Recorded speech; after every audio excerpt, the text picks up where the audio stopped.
जनगणना 2027 को लेकर पीएम मोदी का बड़ा ऐलान, 140 करोड़ लोगों पर हुआ सीधा फैसला। जान ले कब कैसे होगी जनगणना, अपना नाम नहीं लिखवाने पर लगेगा इतना जुर्माना। भारत में जनगणना 2027 को लेकर अब तस्वीर पूरी तरह साफ होती जा रही है और यह सिर्फ एक सरकारी प्रक्रिया नहीं बल्कि हर आम भारतीय के जीवन से जुड़ा सबसे बड़ा राष्ट्रीय अभ्यास होने वाला है। सरकार ने साफ कर दिया है कि 2027 की जनगणना अब तक की सबसे आधुनिक, सबसे सख्त और सबसे व्यापक जनगणना होगी और इसमें कोई भी नागरिक खुद को इससे अलग नहीं रख पाएगा। करीब 16 साल बाद देश में फिर से पूर्ण जनगणना कराई जा रही है। पिछली बार 2011 में जनगणना हुई थी। इसके बाद कोरोना और कई प्रशासनिक कारणों से यह प्रक्रिया टलती रही, लेकिन अब केंद्र सरकार ने कमर कस ली है और 2027 को निर्णायक साल घोषित कर दिया है। सरकार का साफ संदेश है कि जनगणना केवल आंकड़ों का खेल नहीं बल्कि भविष्य की योजनाओं की रीढ़ है। सरकार की योजना के मुताबिक जनगणना 2027 2 चरणों में पूरी की जाएगी। पहले चरण में मकान सूचीकरण और आवास गणना होगी, जिसमें यह दर्ज किया जाएगा कि देश में कितने घर हैं,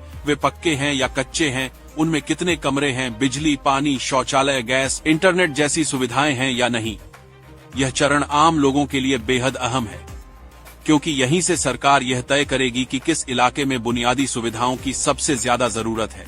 दूसरे और सबसे अहम चरण में होगी जनसंख्या गणना, जिसमें हर व्यक्ति की व्यक्तिगत जानकारी दर्ज की जाएगी।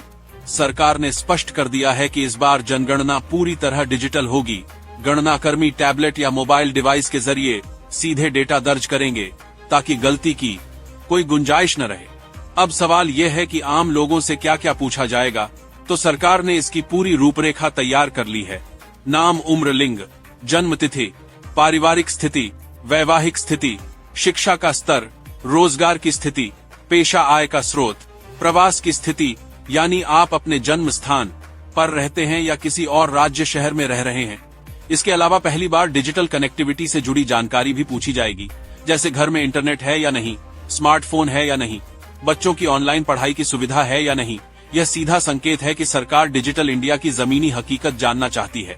सरकार की तरफ से यह भी साफ किया गया है कि जनगणना में दी गई जानकारी पूरी तरह गोपनीय होगी और किसी भी नागरिक को डरने की जरूरत नहीं है। लेकिन साथ ही यह भी चेतावनी दी गई है कि गलत जानकारी देने वालों पर सख्त कार्रवाई हो सकती है, क्योंकि जनगणना कानून के तहत सही जानकारी देना हर नागरिक का कानूनी दायित्व है। सरकार ने सभी राज्यों और केंद्र शासित प्रदेशों को निर्देश जारी कर दिए हैं कि वे अपने प्रशासनिक ढांचे को अभी से तैयार करें। जिला स्तर पर नोडल अधिकारी नियुक्त किए जाएंगे, हजारों गणना कर्मियों को ट्रेनिंग दी जाएगी और सुरक्षा एजेंसियों को भी अलर्ट पर रखा जाएगा ताकि किसी भी तरह की अफवाह या गड़बड़ी को रोका जा सके।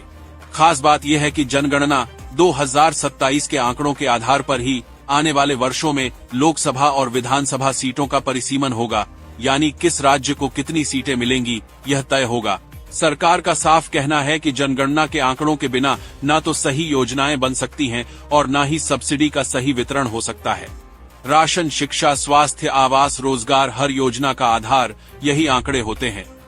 अगर आपने खुद को सही तरीके से दर्ज नहीं कराया तो हो सकता है आप सरकारी सुविधाओं से बाहर हो जाएं।